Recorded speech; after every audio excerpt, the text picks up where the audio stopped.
Good afternoon, everyone, and welcome to the spring webinar. So what we're going to do, obviously, for those of you who haven't been for one of these before, we've done a few in the past. We did the autumn one recently, but obviously we're now looking at spring. So we're going to be looking at the newest enhancements that have come in the latest quarter of the build. So what I'm going to do is, obviously, I'm just going to go through that with you today. So the spring release covers 8.30, 8.31 and 8.32. Obviously 8.32 is the latest one that has been released. So obviously we'll be working all the way up with those, and we'll also mention some of the enhancements that might have come through from previous builds that will sort of link into these ones as well. So what we're just obviously going to, how today is going to work is this is a little bit about roughly what we're going to do today. So we're going to cover some of the sort of general enhancements and finance, looking at some clinical coding, as well as some of the new Clinicians View functionality, as well as some scheduling as well. So obviously my name's Imogen Dawson or Jenkins, either one we're going to go with today. And so I'm going to take you through the presentation and then to the first part of the demo. I'll then going to hand you over to Mark Wilkinson, who will take you into the second part of the demo. And then we will hand you over to Benedict Heaver, who will then be doing our Q&A session at the end for us. He will also be answering questions as you're going through. So if you do have any questions, feel free to put those into the Q&A, and we'll hopefully be answering some of those as we're going through, and obviously we'll then highlight some of the major questions that we've had as well during that Q&A at the end. So just a quick mention that we do have a little survey that's in the chat as well. So we're just asking for a little bit of feedback, obviously, on the last demo, so the autumn one. And if you obviously have any feedback, obviously, or what you're looking for in the future, it should hopefully only take a minute, but we'll send it out for you after as well if you don't fancy doing it now, but just in case, it's in there for you if you're fancy taking a look at that for us as well. There we go. So just getting started with some general enhancements. So we've got a couple of sort of system changes that have come in the spring release. So initially looking at for those customers who do or have a multi-site system, so obviously this is not the multi-company, this is an actual multi-site. So one of the restrictions we've had previously in the past is that you can only have a logo set at a company level, and we've now introduced this to now be down to a site level as well. So that obviously will be really good for those sites who have different logos, obviously depending on your different hospitals at different sites. So obviously we can now set that at site level as well. So obviously that'll be a nice little addition for those who are using Compucare as a multi-site system. And we've also had a couple of name changes. So I will show you these in the system later as well. But the first one that we've had is the prescribed items app has now been renamed to be prescriptions, and the current medication app has now been renamed to medication history. So it shouldn't cause you any problems at all, but it's just a reference if you're wondering why their names have changed. But I will show you how it looks now in the system when I'm showing obviously one of those systems later as well. There we go. So we've had a couple of SMS changes. So obviously for those using the SMS Reminder Service, we've added a nice new enhancement in for the ability to send automatic SMS messages after appointments. So obviously this is for outpatient completions and then inpatient or day case discharges as well. So obviously we could have done this previously with sort of your reminders and that kind of thing. But what we've done is we've extended this out that you can now send this after an appointment as well. So you might use this for something like if you wanted a little bit of feedback, or if you wanted a patient to fill in a survey. Obviously these are all layouts as well, when you can set those differently depending obviously if it's an outpatient or an inpatient as well. So that's new into the system, and that will be sort of available for you to use. Those settings are all just under the SMS settings as standard, where you'd find all the other reminders as well. And finally, what we've done with that is we've also increased the character limit as well. So it's now up to 918 characters. So for some of the longer messages that you're sort of sending out at the moment, we've obviously increased that character limit as well, so you can now actually send those longer messages, whereas it was obviously a bit restricted before. So nice and big now, so hopefully you can get all the information out that you need to. So just quickly looking at the Chargemaster. So for those of you that are doing price updates, we have added an additional column called external code. So essentially what this is going to do is when you're doing your price updates, and obviously when you're checking to make sure that the prices have come through as correct, you might have some of the same items who have very similar names, and it's then quite difficult to distinguish between the two. And obviously it's really important to make sure that all of those prices are updated correctly, and obviously it relates to the correct one. So we've now added this external code on there for you as well, so it just is going to give you a bit of extra support when you're checking those updates, just to make sure that they're all correct, especially with similar items. Obviously this is available on the import and export function as well, so obviously if you're importing and exporting those in and out, that will be now available for you as well. And also with that app, we've also then added some additional options when you're doing your rounding. So obviously you can round by a percentage, you can choose to round up, down, or to the nearest 5, or however you want to, and also you can set the decimal places as well. So again, hopefully these are going to help you when you're doing those price updates and making sure you kind of get in those round numbers as well, rather than lots of odd pennies here and there. So you now obviously have those options as well when you're doing those price updates.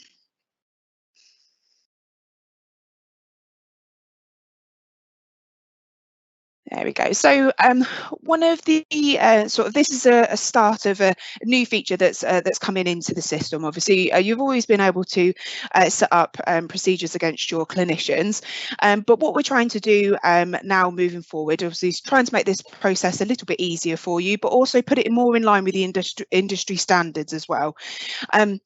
So we've made a slight change in this release, but we've got some more coming later, which I'll mention in a second. But essentially what this one for in 832 has, so what we've done is against the specialty, you used to be able to have the set the chapters against there, so that's no longer available. But what you can do is you can set up all of the permitted procedures individually against the clinician, and then obviously what we're then trying to do as a next step from there, so obviously phase 1, as I mentioned, the phase 2 one is obviously then trying to make that process again even easier, and making it a little bit obviously more in line with what can often happen is one of the issues that we've come up against in the past is procedures might actually feature in multiple chapters, whereas it's really obviously important to make sure that those permitted procedures are accurate for those clinicians, because these function and set restrictions in other areas of the system as well. So obviously for phase 2 aspects, there's going to be an import export function for this, so obviously adding your permitted procedures in, obviously a quick add option as well as being able to have procedures that venture across different chapters as well. So that's something that we're just trying to do at the moment. So hopefully these will be available in between 834 and 835. Obviously, as soon as they're available, we'll be letting you know as well. But the start of it is available in this release, but then the rest of it will sort of be coming into the next one. So it's totally up to you if this is something that you're wanting to use now, or you're waiting to for the phase 2 aspect to come in. But obviously, we're just trying to make that as easy as possible for you, and in line obviously with the industry standards, especially with those procedures going across different chapters as well. Obviously, it's really important.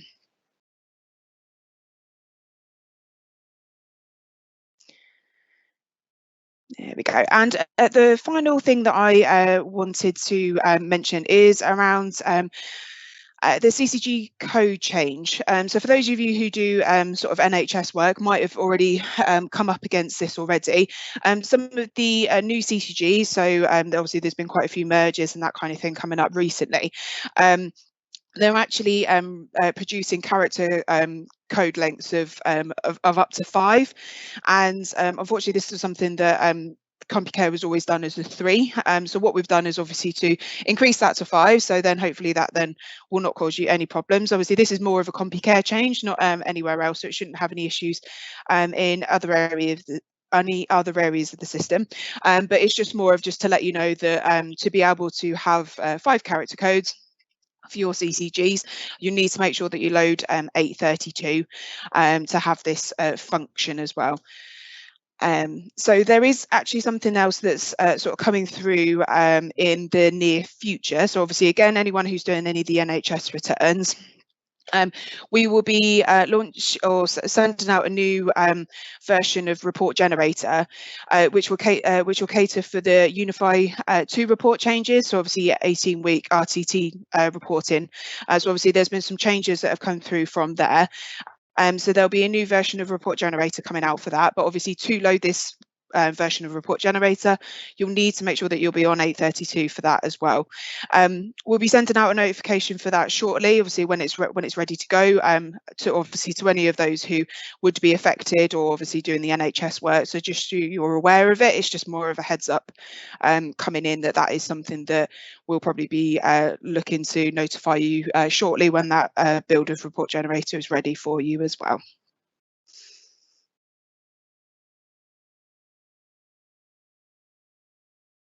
Lovely. So what I'm going to do is I am now going to jump into Compucare, and I'm going to show you some of the sort of other enhancements that have then come through recently in the last builds. So what I'm going to do is I'm going to show you, I'm going to go into Clinicians version of Compucare first. So obviously this is me logging in as a clinician, but I'm going to show you the clinicians view. So obviously this is the reason why I'm doing it in this way. So obviously, for those of you who haven't seen the clinicians view, obviously it's been launched for sort of quite a while now, but it's a new module that's in the system. And the main reason why we've done this is to try and make it as easy as possible for clinicians to fill in information when they're in Compucare. Obviously, predominantly Compucare has been sort of more from an administrative perspective. So again, when we're wanting clinicians to actually fill in information in Compucare, we want to try and give them a cut down version and make it as easy as possible for them. So this is why we ended up with the clinicians view. Obviously we've got loads of videos and stuff like that in floating around, but obviously if there is anything that you want to see in particular, feel free to get in touch with our commercials team. We'll be more than happy to give you specific demos on the clinicians view if it's something you're interested in at your hospital. So just showing you some of the new enhancements that have come into the clinicians view. So I've got some of my patients that are floating in today, and obviously I'm in as Dr. Jones. So what we've added is obviously quite often your patients are coming in, and chances are they've actually seen, they've either been in before or they've come in for orders. So obviously that might be a lab test, it might be a radiology test or something along those lines. And what again we're trying to do is we're trying to make that easy as possible for clinicians to see what information has come out of that. So we now have this new function which is review results. So I can see it up here at the top, and I can also see it on my column here as well. But if I'm just going to select this one up at the top, and lovely. So when that loads, so essentially what this is doing is it's giving me a view that's just showing any service requests that have come through. So I can see that I've got 2 full blood counts from here. If I scroll a little bit further down, I've got a couple of MRIs, and I can see reports. And then I can also link to the PACS system if I wanted to. But one of the great things obviously about this screen is obviously you can do the filtering like you do in any other screen in Compucare. But if you're looking, so for looking for more from a full blood count perspective, I can see that obviously I've got 2 of these here, and it's really, really good when I'm looking at it, and I can actually compare the 2 and see the results and how they're looking. What we've had in previous screens was obviously to get this information, either you've had to have gone through the order screen, or maybe you're looking at the timeline, and sometimes it can be quite difficult to see those sort of side by side. And Obviously now this screen, it makes it a lot easier for you. So I can even filter down here. So I'm just going to get one of my extra filters, and I'm just going to say I just want to see the blood sciences one. And this is then obviously just going to show me down, okay, these are the two full blood counts that I've already had reported, and I had one previously, but it hasn't actually got any information on there. But I can see from here, obviously these are all the values that are then come back, and obviously because they're values as well, I can actually plot them as well. So obviously for those of you who've used the forms function in the past, we can see that the differences as well in a graphical representation. So if I was looking at a particular area and I saw that they look like they're differed, we can then obviously have a look at this graph and just see how that's plotting as well. So that's a nice change that we've added in, just to obviously again to make that a little bit easier, especially when you're reviewing your results that have come through for your particular patient. And obviously it works for both laboratory and radiology exams as well. There we go. So that's quite a nice new one that we've had come in as well. So what I'm going to do is I'm just going to start my appointment, and we're just going to launch into the clinician's view itself. So obviously for those of you who've seen this before, it'll be quite familiar. So essentially we've got all of the information in. I've got a default form that's already pulled in. So it's highlighting to me obviously that I need to fill these in. And then over obviously on the right hand side, we've then got all of the quick links to other areas of the system. So as I mentioned previously, obviously in the slides, we've had some name changes. So you can see these are the ones that have now changed. So obviously, if you don't use these, it won't be affected for you anyway. But this is obviously now what they look like in the system as well. So just for those of you who are using it, if you're wondering if something changes, that's why.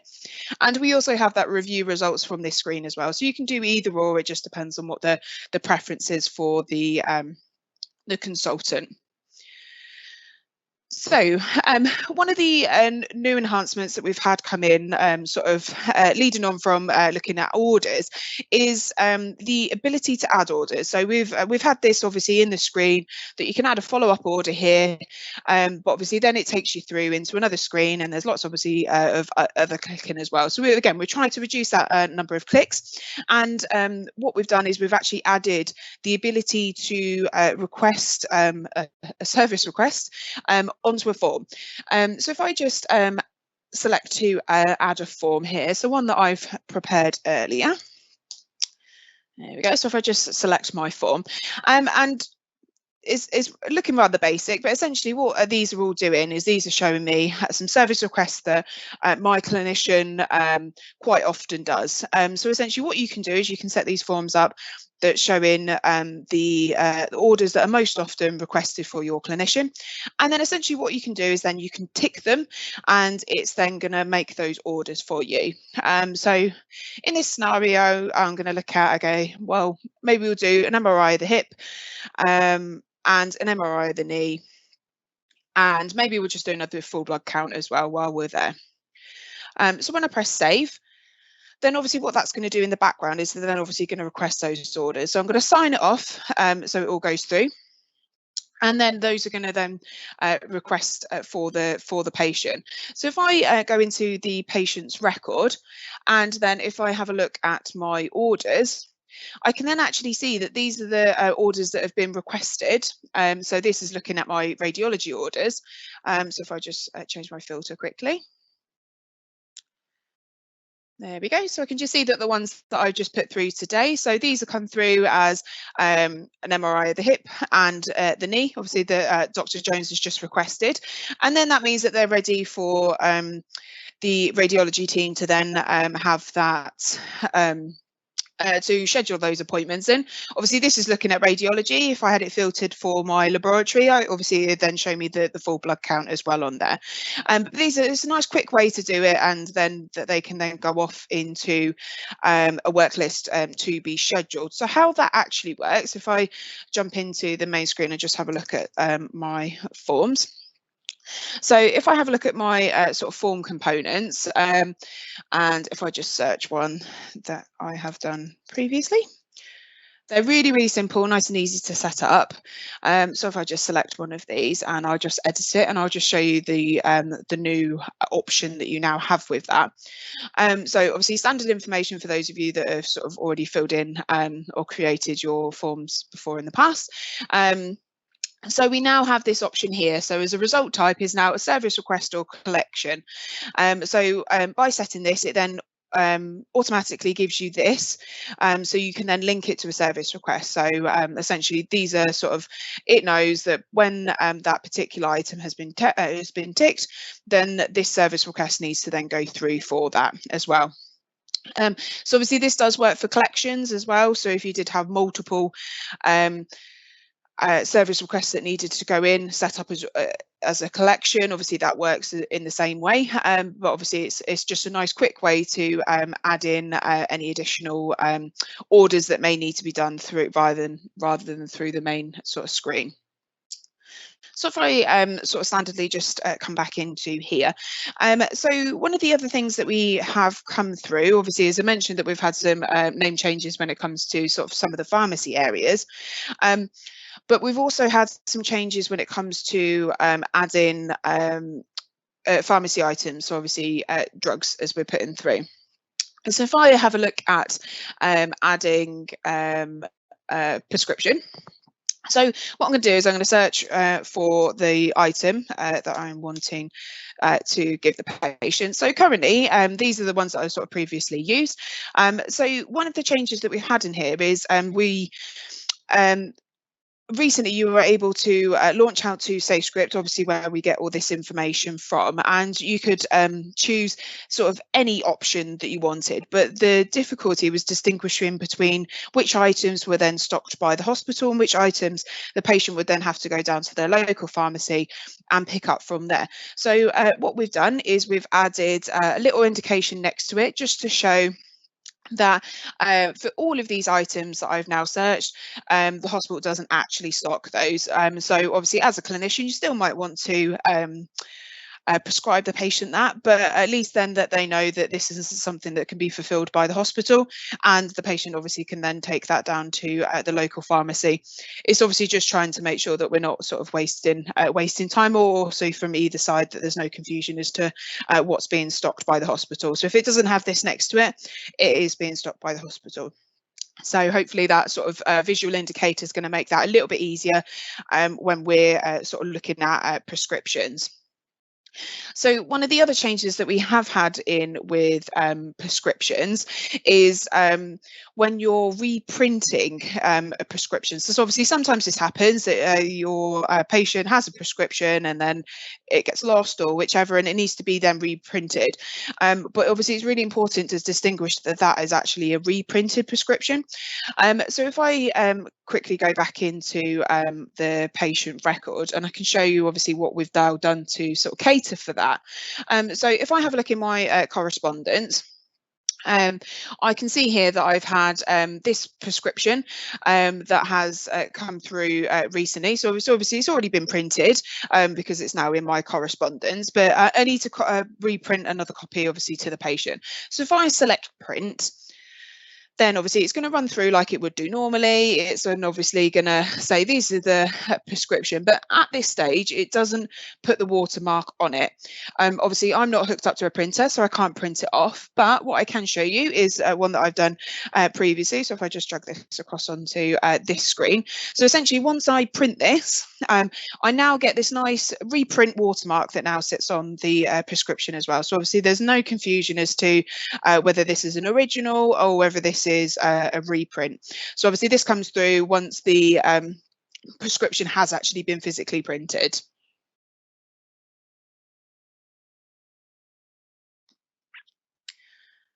Lovely. And if I'm going to come back into my clinician's view, and I'm just going to come out of here. So I'm just going to cancel my form for a second, and then I'm just going to save my appointment just so I can then show you one of the new things that's also then come into the clinician's view. So we now have a new post action that has now come onto the clinician's view, which is this one here, which is add patient charge. So we've come across some scenarios where some of the clinicians do actually add charges to some of their appointments. So what we've done is obviously we've now added this as a post action. So if you're in a scenario that your consultant did want to add a charge to the patient account, they can now do this from this screen using this post action as well. Obviously, for those of you at the system admin, if you don't want that function, you obviously can switch it off like any other of the what next boxes that we have throughout the system as well. So it's either or, whatever your sort of preference is. But this is now a nice new function for those clinicians or hospitals that do have clinicians that are adding charges as well. So this is a nice quick link to the patient charges screen as well, that obviously you'd seen any of the other admin areas as well. There we go, lovely. So what I'm going to do is I'm now going to leave my clinician's view, and I'm actually going to go back into the main part of Compucare. So if I just jump onto my main Compucare. So what I'm going to do is obviously I'm now just going to show you some other enhancements that are more from sort of a finance and a administrative perspective, obviously putting my clinician's hat aside. I'm now obviously going to look at some of those.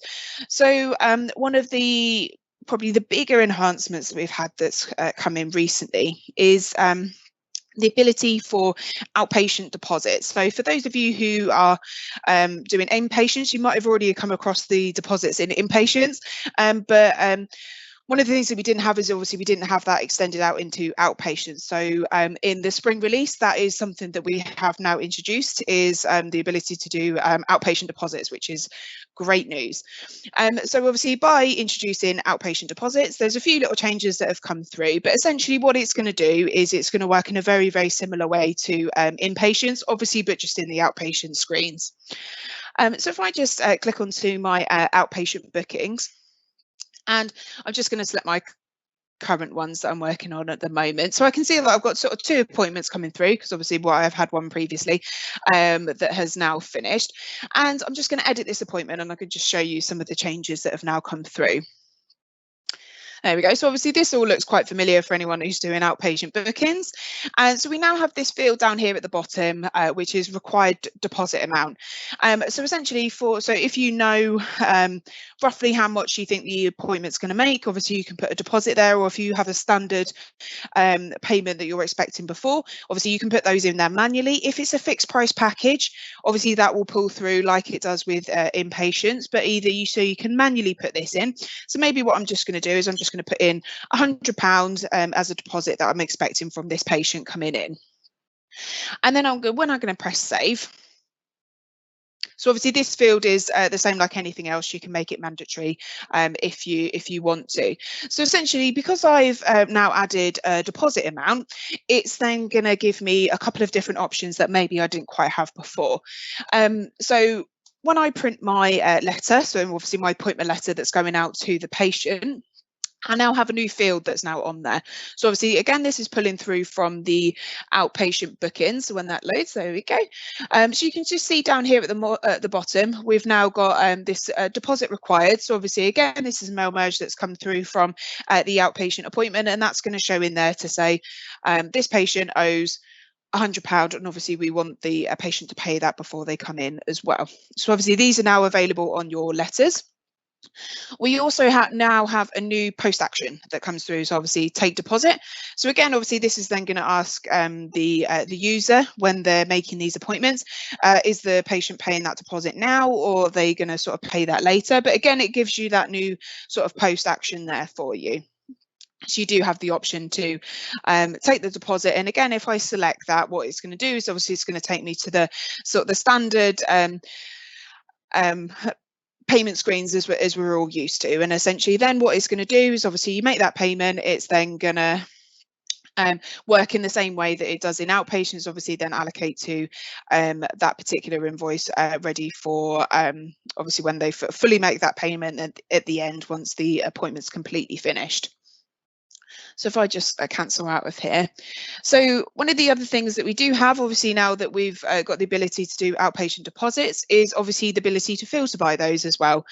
So we've just got this little one down here at the bottom, and that's showing the ability to whether the deposits have been fully paid or part paid. So obviously if you have users that it's their responsibility to make sure that you've got all your deposits in, obviously you can now set these filters up as well for them. So that's all there for you again. So hopefully that's going to make it a lot easier. And obviously, as I mentioned before, it works very similar in the way of inpatients as well. So hopefully it should be nice and familiar, but it'll be a nice new little asset for you as well. So while I'm talking about finance, we have had a new contract rule that's also now come in. So if I just jump across over to my contracts, I can show you the new rule that's actually now come in. So if I just select one of my contracts, there we go. I'm just going to select this one down here. And essentially, it's just this little rule down here at the bottom. So special prices for providers.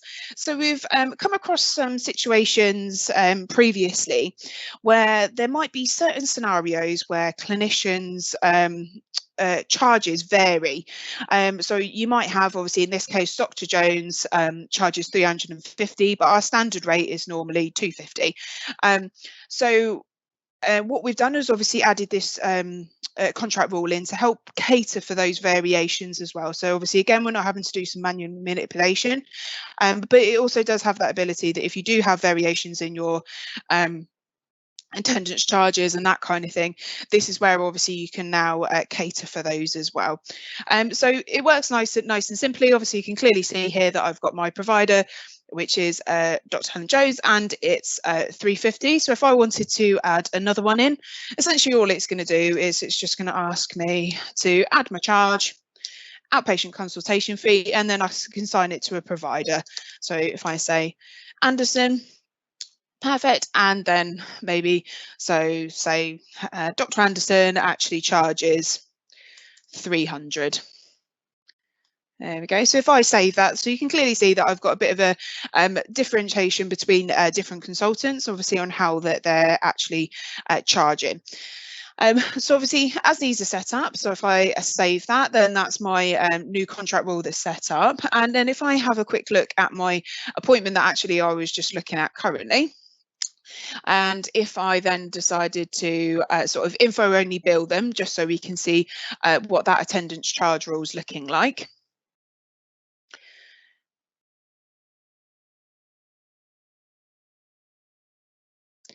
There we go. So obviously the attendance charge rule, this is one that I've got automatically come through, so I haven't had to add that on. So that's on my main contract price, and obviously these are now pulled through with the relevant prices as well from that as well. So that's a new variation obviously for those charges obviously by clinician as well. So that contract rule is now ready for you as well when you need it. Lovely. Okay, so finally, the sort of other major enhancement that I did want to show you is around clinical coding. So obviously, again, for those of you who do inpatients, this is something that obviously you've been doing for quite a while, but we haven't had it extended into the outpatient. So again, what we've done with the spring release is actually extended that into the outpatient areas as well, obviously, because that's something that also now needs to be sort of clinical coded. So what we've got, obviously, like with the deposit paid, we've got a new filter that sits down here at the bottom as well. So obviously, yes, no requires clinical coding. So if I just jump onto one of my filters that you saw previously, obviously I've got quite a lot that's floating around. There's clearly quite a few appointments that need to. So I've now got this option up here at the top. So I can select up here and say, yeah, I want to clinically code this this patient. So obviously we've now got the smart text boxes for diagnosis and procedures. So again, obviously these will work if you're adding the codes in, and obviously then they'll pull them through. So if I just add one of a diagnosis code in there as well, just to show you how that now works. There we go. And obviously what that's done is it's now pulled that through to say this was the presenting diagnosis and that's ready for them. Obviously, if I have procedures, I can then also do the same with the procedure codes, and that's obviously then going to pull those through as well. So we have this nice new screen to make it a little bit easier for you when you're doing your clinical coding. So obviously I can then save that from there. But also if I just say which one, So let me swap this so I can get back to my appointment that I've just done with.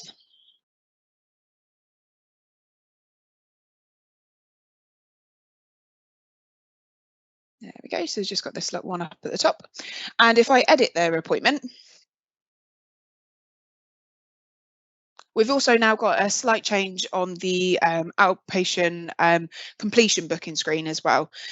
So obviously we've now got the ability to do the clinical coding obviously from this screen as well if you really wanted to, but obviously it depends on what your processes are. You've got sort of two options now, which is quite nice.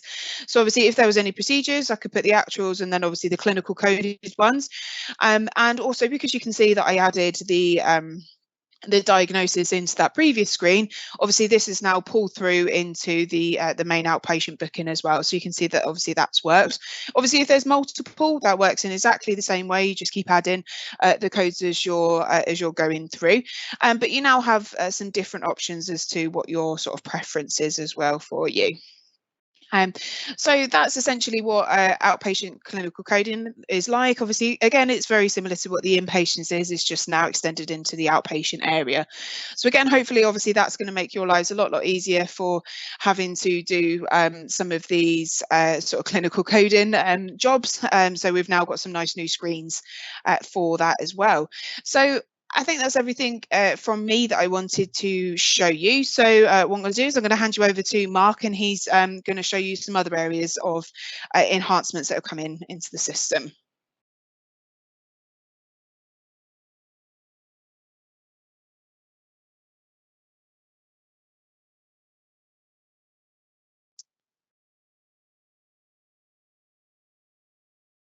Okay, great. Thanks for that, Imogen. Good afternoon, everyone. So as Imogen said earlier, my name's Mark. I'm going to run through a few more of the enhancements that we've added into the latest builds of Compucare. So I just wanted to get us started by looking at one of our newer tools, which is the Estimator tool. We do have one for inpatients and outpatients. So we've added a few new features to this recently. So I'm just going to jump into the outpatient estimator and put a patient in. So I'm just going to put Lucy into that. So for those of you that haven't seen this tool before, what it allows users to do is it allows them to build up a grid of charges at the bottom here. And then from there, you're able to create an estimate for the customer that you can then print off or email across to them. So I'm just going to add in this as self-pay for this one, this example. And so if I add in a charge at the bottom here, if we just go for Botox as an example and add that in, you'll see what it does is it adds this to the charge grid at the bottom. So if you then click estimate from there, it will come up with the report preview, which you've seen quite a lot in Compucare, and it will come up with those charges underneath. So if I just click, you'll see that it's come up with that Botox that we added to the charge grid, and it's also automatically put in the attendance charge as well, which it's been set to do. So in terms of new features that we've added, the outpatient estimator, we've added this procedure field and also the service request field. So what this allows you to do is the procedure field allows you to bundle prices together. So if you have a certain procedure, for example, if I go in and look at a tonsillectomy procedure for an adult, if I just take this charge out at the bottom just so we can see what it's doing, if I then click estimate again, you'll see what it's done is it's bundled charges together that are all included in this procedure. So it's put the minor theatre fee at the top and the anaesthesia fees as well as that new appointment charge. So this allows users just to bundle those charges together to make it a bit easier to come up with the estimates. Okay, so if I get rid of that, you can also add in service requests as well. So if I just put in for a CT scan, if I just go for a CT of the neck, for example, and we click on the estimate again, you can bring different modalities into this, and it'll bring those charges through as well, just so you can bring service requests into those estimates as well. Because we've added these two new enhancements, the charges grid at the bottom there used to be mandatory, but we've now taken that mandatory field off, so that you can add the procedure or the service request without having to add any charges at this grid at the bottom. In the inpatient estimator, we already had the procedures tool, so we've added the service requests into that as well. So the next thing I wanted to show you was on a new enhancement on our location utilization scheduler. So I'm just going to come out of the estimator and go into that. You see, I've set a few availabilities up for a few clinicians in here. So for those of you that haven't seen this tool before, this is something that we released towards the back end of last year. It allows users to easily see the availability of different clinicians. So we can see that Dr. Sam Davis is booked in here, and you can see that it's come up with a yellow colour, which indicates that it's got moderate allocation free. There's also the green colours, which show that there's lots of allocation free, and then there's the red, which suggests that there's no allocation free against that availability. So you can also add suspensions into this. So I've added a few housekeeping just to show that. You could do this for both theatres and consultation rooms. If you just go into the filters panel on the left, it allows you to change all of these to which type of resource you wanted to show and what room types you wanted to show in there as well. And you can also add things in such as date from what to start from. So if you just come back out from that. There's also the ability to change this around, so you can look at the date intervals displayed. You can put this up and it'll add more dates to your scheduler. And you can also add more resources per page. So if you wanted to start adding 5 or 6 instead of 4, you can do that as well. You can also set the refresh rate at the bottom. I've got it set to 5 minutes at the moment. So one of the new features that we've added to this tool is we've added the ability to see treatment function. So if I just hover over Dr. Davis here, you can see what it's done is it's come up with a treatment function of cardiology. It also shows this underneath the doctor as well. So I've added a couple of availabilities in here, so because I just wanted to show you where it pulls this information from in different situations. So if I just click into the first one, what we can see for Dr. Davis, what I've done here is I've added in a treatment function service for the availability. So I added in heart failure for this one, and then what it will then do is from the code tables in your Compucare system, it'll add a treatment function to this treatment function service. So whatever you've got that set as, it will then pull through that treatment function into this utilization scheduler. So there's a couple of other ways it might pull them through as well. If you didn't set a treatment function in the availability, so there's no, you can see there's none set in here. It will then pull it through from the clinician. So it's pulled this one through as trauma and orthopedics. If I just go into Dr. Goodwin,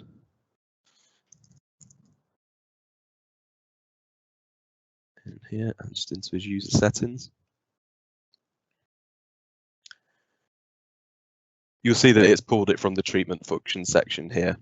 So it will pull, if you don't have it filled in on the treatment function service, when you set up the availability, it will pull it through from the clinician record. So if I just come back out of that and coming back into the scheduler, there is a third option as well. So if you don't have it set up in both the treatment function schedule service section here, and if you also don't have it set up against the clinician level, it will leave this blank. So it's worth keeping this in mind as well. Perfect. So that's everything. That's the new feature I wanted to show you for the utilization scheduler. I'm going to move on now into our orders section. So we've added new capabilities in being able to schedule multiple orders at once.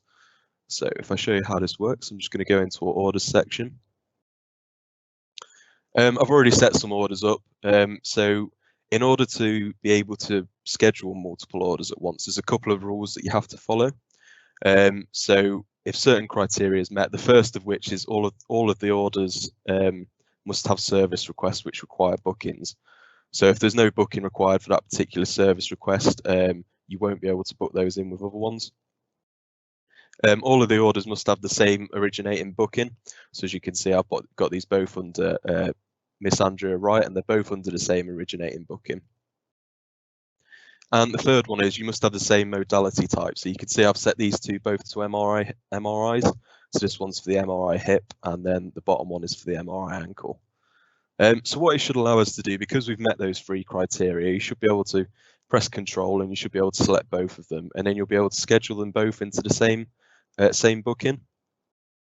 So when you press Schedule at the top, it will bring up this Outpatient Next Free screen, which you commonly use in Compucare. So if I just specify the room for this one, and I'm going to put it into MRI room 1. So if you click finish, it will come up with the outpatient next free details for that room. So I'm going to book it in, let's do for the afternoon at 1 o'clock and just reserve that in. So from there, it will bring up the add outpatient booking screen. A couple of important things it's worth noting at this point. So you can see it's pulled in both of the orders. So it's got the one for the MRI hip and then the one for the MRI ankle as well. And what I did for this example is just set some booking instructions against each of those. So I've added in, for the MRI hip, I added the booking instruction of allowing 10 minutes, just as an example. And then for the MRI ankle, I've added that they need to follow MRI procedure 1. What it'll do is it'll put each of these booking notes onto different lines. So for the hip request, it's put this on the top line of the booking instructions, and then for the ankle request, it'll put this onto the bottom line of the instructions. So if I just click save on there, just select a booking episode, billing episode. So I've put that through as self-pay and click save again. It will come up with the standard post actions that you get in Compucare. So if I just click finish onto that, and then that's put those into that outpatient booking. So if I just go into view, just so we can see what it's done, I'm just going to go on view and then fulfillment booking, so we can see what it's done with that booking. So you'll see it's brought it all through into the outpatient bookings. It's put it in for 20 minutes on the date that we've requested. So it is worth keeping in mind that, like I say, you must meet those 3 criteria in order to be able to schedule multiple orders at once. It's worth noting though, if no modality type is shown, it can also be scheduled with another one that has no modality type. So you are able to do that as well. I'm just going to go back into the orders screen and show you another quick enhancement that we've added. So I'm just going to complete this order. And bring up that complete order screen. So if I just click save on there, we've added another screen here as well, which is the post actions. You'll see these quite a lot in throughout Compucare already. So they've added this new one on the completion of orders now, and you can also change this through the configuration settings by going into the cog as well. So that's another new enhancement we've added in the latest builds. Perfect. So the final section I just wanted to show you was in our theatre tracking system. So we've added to help with clinical governance in hospitals, we've added a new set of WHO forms into the theatre tracking system. So if I just go into that now to show you how those work. So I've got somebody waiting for their theatre operation. So if I just go into the theatre tracking, and I'm just going to scroll across. So if you scroll across, you'll see these grayed out sections, which are the WHO sign in, WHO timeout, and WHO sign out forms. So I'm just going to go into, you'll see as you go along the theatre procedure, you'll start to get some of these highlighted up. So the first one's been highlighted in red. What this suggests is that this form hasn't been filled in yet, and it's a prompt to the user saying that at this stage in the theatre, you might want to fill this in. So if we click into it, we've created these WHO surgical safety checklists as a sign-in. So you'll see it comes up with all the questions which are required for this part of the WHO checklist. So if I just fill these in and click save and finish that, you'll see it then turns this tile to green. So as you go through the theatre, you see that it then comes up with the next one. So it prompts the user at different stages when they need to fill these forms in. So I'm just going to click into that one. So this is the timeout one. What I'm going to do is just show you something else that we've added into the system here. So if I filled in just some of it, so if I filled in half of the form, for example, and then click save, what it'll do is it'll bring up this option to save it as a draft. So if I click save as draft there, you see it brings you back into the theatre tracking screen, and it'll also leave this as red. So it's suggesting to the users you've only filled in half of this. It needs to be completed in order to turn it green and check it off. So I'm just going to go back in. You'll see it saved the progress of where I was up to last time. So if I finish filling in this form and click save again and finish, you'll see that it then turns it to green. So the final one is, of course, the Who Sign Out form. So, of course, you go through the theatre tracking. I'm just going to complete the surgical booking at this point and save that off and press finish there. So it's come up with the Who Sign Out form. So again, if you fill it in and press save. One of the post actions I did want to show you as well is this sign off form button. So if you click this, you'll see what it does is it will require reauthorization. So what it will require you to do, if you click on that, it will require you to fill in the password of that particular clinician, and that's just more for the audit trail side of things. So it shows you who's filled the form in. So you can also do that as a reauthorization aspect as well. So I'm just going to come back out of there and finish that off, and you'll see that turns the final tile green as well. Perfect. So just going to have a quick look at our Q&A just to see if we've had any questions through. So we're just going to send you over to Imogen, who's going to close us off. I just want to say, obviously, thank you very much, everyone, for attending today, and hopefully that you've found it really beneficial. Obviously, there's lots of new enhancements that are coming through all of the time, so obviously we're really keen to be able to do these as often as possible for you as well. So hopefully, obviously, they're nice and beneficial. I also wanted to thank my colleagues, obviously Mark for doing the demo, Ben who's been doing obviously the Q&A in the background, and also Holly who's been keeping us all in check and making sure everything's going smoothly. So yeah, I just obviously want to say thank you very much everyone for your time today, and obviously we'll be in touch with the recording for this if you wanted to forward it on to any of your colleagues. And then obviously usually keep an eye on the YouTube channel as well. Obviously we'll make sure that it's available on there for you as well. And yeah, we'll just be sending any new features that are coming up. Obviously some of the NHS stuff that I mentioned previously, obviously for those who do NHS reporting, please keep an eye out for that marketing information, obviously, because that's been quite important for you guys as well for your reporting. But yeah, so thank you very much, everyone, for your time, and I hope you all have a lovely day, and hopefully we'll speak to you soon. Thank you.